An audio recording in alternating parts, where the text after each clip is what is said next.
Hi there, welcome to today's video. Today's video is extremely late. I'm setting up my March bullet journal. If you're new here, I am using mini brand eggs, blind bags, surprise eggs, whatever you want to call them, to determine my theme for the month. This month I pulled a retro brand telephone out of the mini brand egg, and I actually had a lot of fun with this theme. I didn't want to do a whole ASMR building the faux Lego telephone thing. I feel like that could have been my villain origin story, trying to coordinate building the blocks with filming and then having to edit that. Having to go through that may have brought out the worst in me, so I decided to forgo that and instead show you bits and pieces of building the Lego telephone, since the primary purpose of this video is to share my bullet journal setup and as well as talk about burnout. With both the theme and how I interpreted that theme and what I'm going to talk about the voiceover, as well as my terrible lighting, I feel is an all-encompassing video to give you an idea of what my real life is like.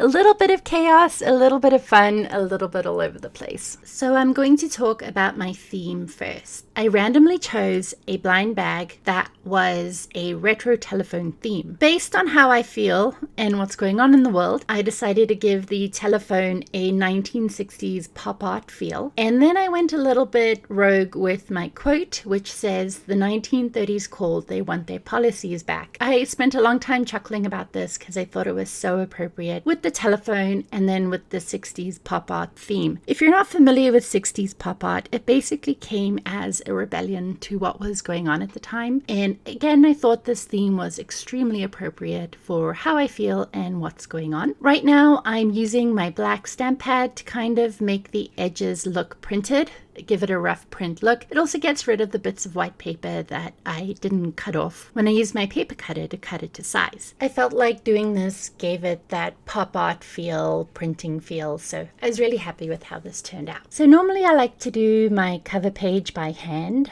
However, I knew I was going to be tight on time setting my March bullet journal up in February, since we had a lot of swim meets, we had a lot of family stuff going on. So the only time I really had to work on it was on my iPad at swim meets. So that is why you're seeing a lot of digital elements in my cover pages. I do draw some telephones, I think one, in my following pages, so you'll get to see that. But I was tight on time and this was the best option for me. I also apologize for the lighting. It's a bit different from my normal lighting, but we'll get into that as part of my conversation on burnout. I feel like I'm making this whole burnout thing more dramatic than it really is, but it was actually it came over a long period of time, and I was actually surprised at the trigger for the burnout. So let's get into that. I do have a creative job and I'm very lucky to have it, and I absolutely love it, don't get me wrong, but I think it was Becca from The Happy Ever Crafter that talks about being careful monetizing your hobby. So,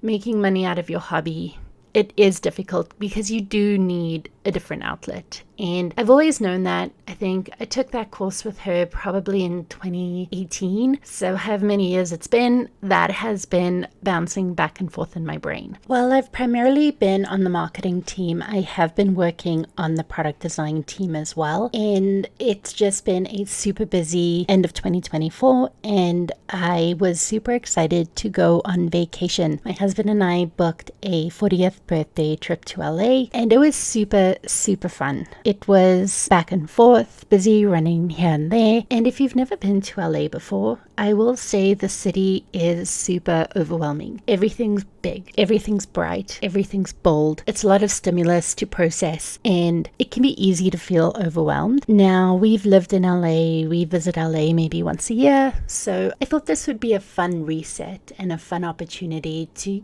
get inspiration and experience the city with my husband. Normally my husband's there for conferences. This time he was there just to hang out and have fun. So it ended up where we were doing 2 to 3 things, maybe 4 things a day. And I know this sounds very first world, very privileged, and I'm so lucky that we get to do this, but I think it ended up overwhelming me more than I realized. So when we got home, my mom had been watching the kids for us, which is so fantastic. And then I'm also lucky that my mom is a creative person and she's been taking these art classes, and she was sharing some of the techniques with me. And one of the techniques I've been meaning to learn forever. So I was super excited to practice and learn and figure this out. So her and I spent the week just being creative and having fun. And it was really enjoyable. It was frustrating, but it was also fun to I now know how to do that. So it was really great in that sense. But throughout her visit, I had lost track of time, and a lot of stuff was coming due that I hadn't realized how close the due dates were. And this led to probably the most creative 34 hours of my life, my creative life. The last time I did something like this was probably in university when I had multiple essays due. And while my work tends to be very clear and crisp and thought out, when I do stuff like this, my brain tends to turn into mush. And also, I'm not as young as I was when I used to do stuff like this, so this definitely took a toll on me. And just to be clear, I'm not asking for sympathy. I did this to myself. Every part of what's happened in the last month and a half was what I did to myself and was a decision I made that was the wrong decision. But considering I was already looking down the barrel of a burnout,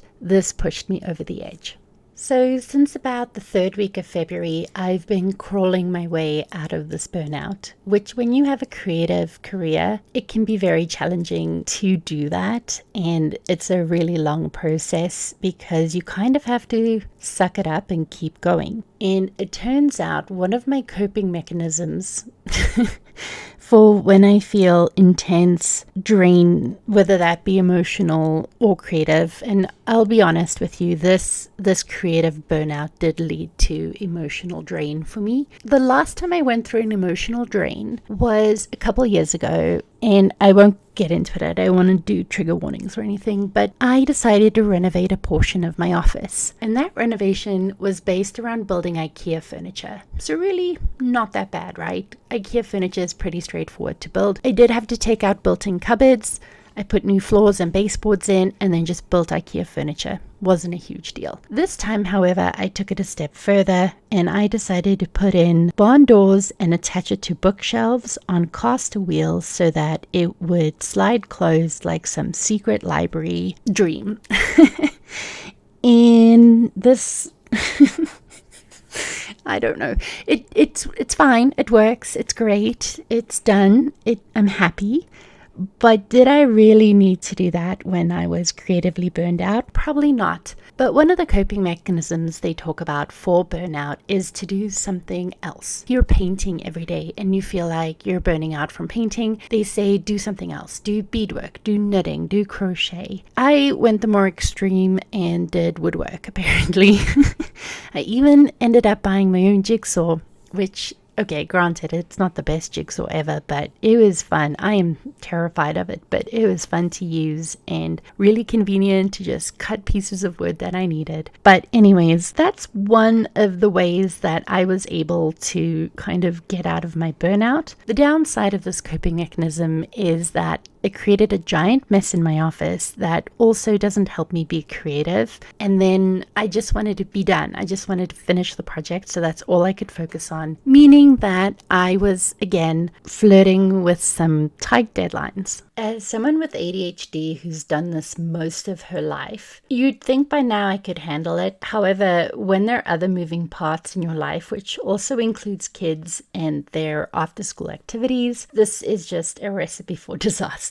So this month and in March, I'm focusing on a better way to keep track of my deadlines. Yes, I have my planner, but I think I mentioned this in my January or February video that I need a better way to see the bigger picture. Yes, I have my calendar page, and yes, I use it a lot. I mostly use it for my family dates, but I really want a space where I can mark down my work due dates, my personal due dates, and then my licensing due dates, and any other creative deadlines that come up. So I have created a layout this month that I'll talk more when we get to it. But in a nutshell, that has been my experience with burnout for the last month. I can't believe it's only been a month, because going through burnout and trying to crawl out of it honestly felt like it had taken forever. So I'm happy that I'm getting better and feeling better. I, of course, am full of ideas with no time to execute them. So scheduling has really become a priority for me. And even at work,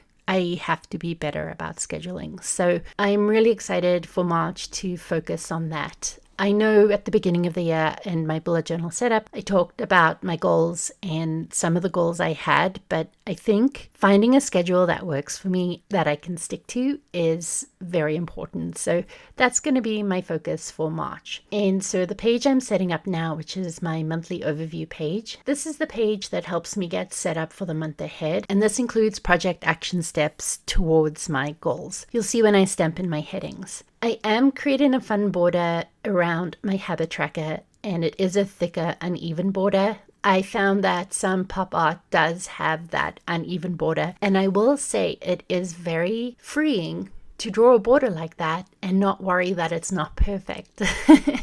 And I really like that about the layouts where I can be more free and easier on myself. And so that's something to keep in mind for yourself too. Don't be afraid to just do whatever you want or take inspiration from wherever you need. So for example, mine was 60s pop art that leaned into the comic book feel and also just takes away that perfection, which in a way is what the pop art would rebel against. It rebelled against what was traditionally considered beautiful and really brought social issues to the forefront. And while I didn't continue my social issues from my cover page into my layout, it was definitely on my mind and definitely in more of the art that I created on my iPad for this theme. And I'm actually hoping to put a collection together and put that on my portfolio and up on Spoonflowers. So I'm excited to finish working on that. I am really happy with how this theme turned out. I was so grateful to be able to just be free and enjoy myself setting up my bullet journal, not having to worry about rules and perfection and making everything just right. I also want to clarify that my burnout wasn't to do with setting up bullet journals, which I was really grateful for because it still gives me that outlet. I know I talked about earlier making your hobby your career. I'm very lucky in that I don't make money off of bullet journaling necessarily. I make money off of bullet journal adjacent topics, definitely, but not my actual bullet journal itself. In that way, I kind of still have my hobby, which I'm very grateful for, but it definitely impacts the way I think while I'm using my journal, and that does have its own impact to consider. So all that to say, when you are experiencing burnout, do something that gives you freedom and do something that's different. Maybe not as extreme as my go-to, something that's different and far removed from what's causing your burnout. On top of what I've been doing to combat the burnout, I also find giving myself downtime, and I'm trying to get better sleep, and that includes not doom scrolling. I'm so bad for doom scrolling, and there's so much doom scrolling to be had nowadays, but especially at night, that's when I'm more prone to doom scroll until I fall asleep. And so that's one of the habits that I'm trying to break that you will see appear in my habit tracker. So based on everything I've been talking about, you can imagine that this page is pretty full now since it is almost the middle of March, and I don't even know how that happened. Time is very odd to me right now. It is both flying and crawling. When I look at it as a whole, time is flying, but on a day-to-day basis, time is dragging and it's very confusing. And like I said, it might be a symptom of the burnout. So I'm trying to give myself grace, and I'm also timing myself to see how long tasks are taking so that I have a better idea. I do have time blindness, so mostly I don't realize how long it actually takes me to do things. But now I'm getting into the layout I was referring to a little bit earlier about keeping track of my deadlines. This page is where I hope to include all of my deadlines for the month. I've only made this page Monday through Friday. Professionally speaking, those are the days that I want to designate for my due dates. I don't want due dates on weekends, even if they're my self-imposed deadlines. I would prefer to have them on weekdays so that I can use my weekends for rest and recovery. Right now I don't, so that is another thing I want to change, but that's not going to happen in a month. And I'm going to have to get caught up and ahead on work to get to a point where I can strictly work on weekdays and not on weekends. So I have my Monday through Friday. And then I have weeks 1 through 5. March has 5 weeks, which is why there's 1 through 5. And I'm going to go in and you'll see I'm going to put in the calendar dates as well. And the idea here is I'm going to write down what is due. And then using a color code, I'm going to give the due date a color based on where it belongs, whether it's work or a contract or art licensing. And that way I'm going to be able to see all my deadlines in one place, so that I can see where there's overlap and where I have to be better at time managing. The embarrassing thing is, university was a complete game of time managing. I used to play volleyball for the varsity team, and it was just time management. You had to work out, you had to do your exams and your tests and your essays and your assignments and go to class, and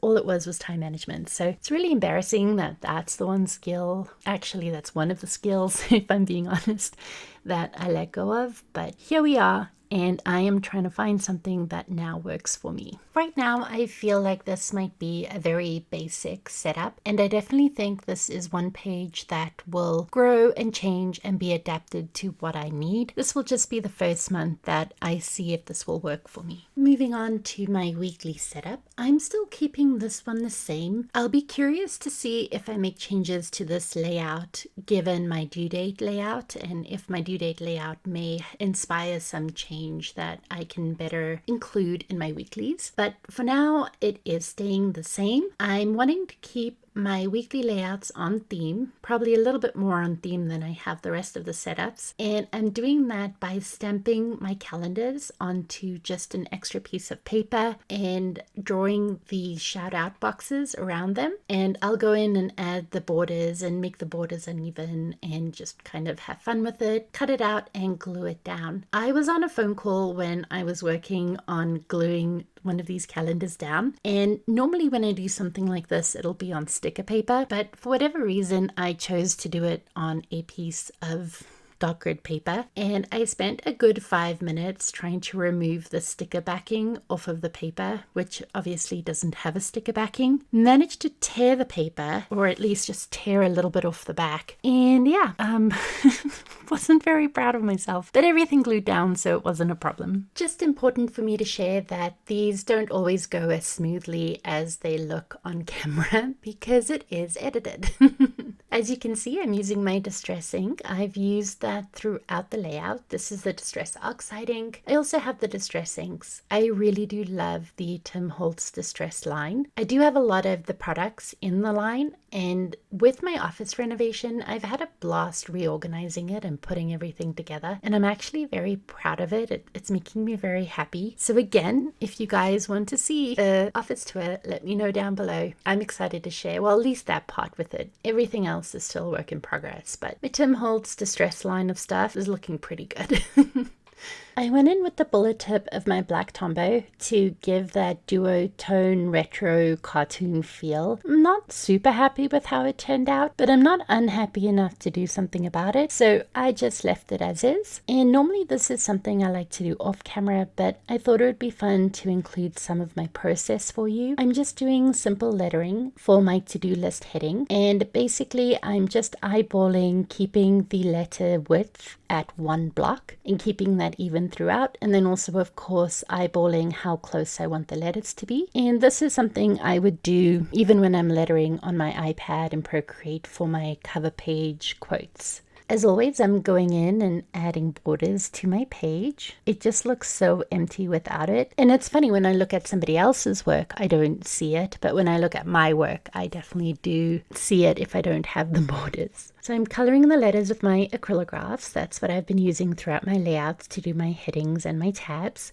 And I really like them because they're bright and they're bold, and I'm outlining with a black acrylograph, which again is bold and just glides over the dry acrylograph paint that I used for the heading. For my stamp set, I'm leaning into a Studio L2E set, again one of my favorite sets. She tends to make, I think she's made most of my favorite smaller sets that I use when when I'm stamping days of the week. So definitely a lot of fun. This stamp set, at least I think, is a few years old now. It's the only downside about stamping that if you don't buy the set right away, you tend to miss out. So there are similar sets, but this one is from Studio Ltd. I'm adding in my checkboxes for my days of the week and my to-do list. So on the left-hand side of the page, I write my meetings and any events we have.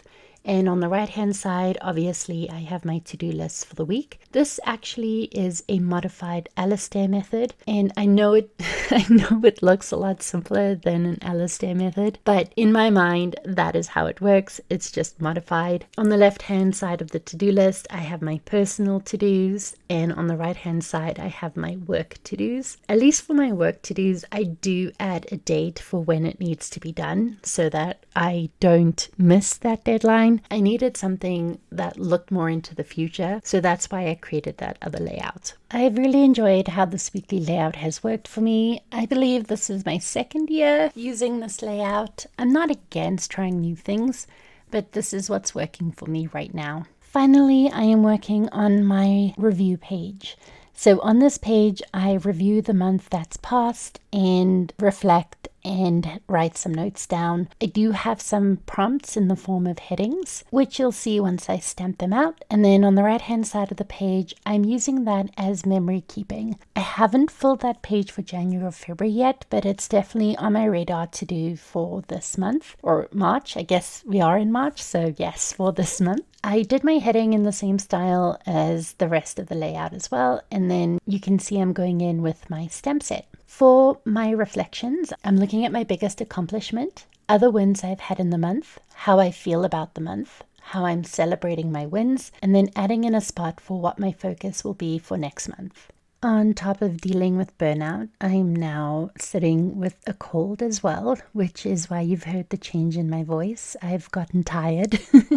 I thought I had it in me to do my recording and my voiceover, but I am definitely fading, so I do apologize for that. I'm hoping by the next video to be through this. I am halfway through filming my next video, so fingers crossed by the time I do my voiceover, this virus has left me. If you've stuck around to watch the whole video, thank you so much for listening to me wax poetic about my experience with burnout. Leave a flame emoji down in the comments to let me know, and please know that I do appreciate you and I appreciate your time so much. Time is definitely one of the most valuable commodities that we have, and I do appreciate the time that you've spent with me. I found some channels that I really enjoyed while I was renovating my office, and having that voice in the background was so calming to me, and it was fun to listen to, and I didn't feel as lonely. So if I'm that voice for you, you have no idea how much I appreciate that. So thank you so much. I thankfully realized in the moment that I forgot to stamp a T in the word next. So I quickly went back and stamped that in, and I wanted to show you so that if it was bothering you, I did address it and it is fixed. I'm now flipping through my notebook. I love the bright colors, and this was so fun to work on, especially to draw the telephone. Like I said, my next step is going to be to make a fabric collection using these prints and colors, and if that's something you're interested in seeing, let me know down below too. I know I'm asking a lot of you, but I'm just excited and looking forward to what's next. Thank you so much for your time today, and if you'd like to see more bullet journal content, you can watch one of these two videos below. I'll see you over there.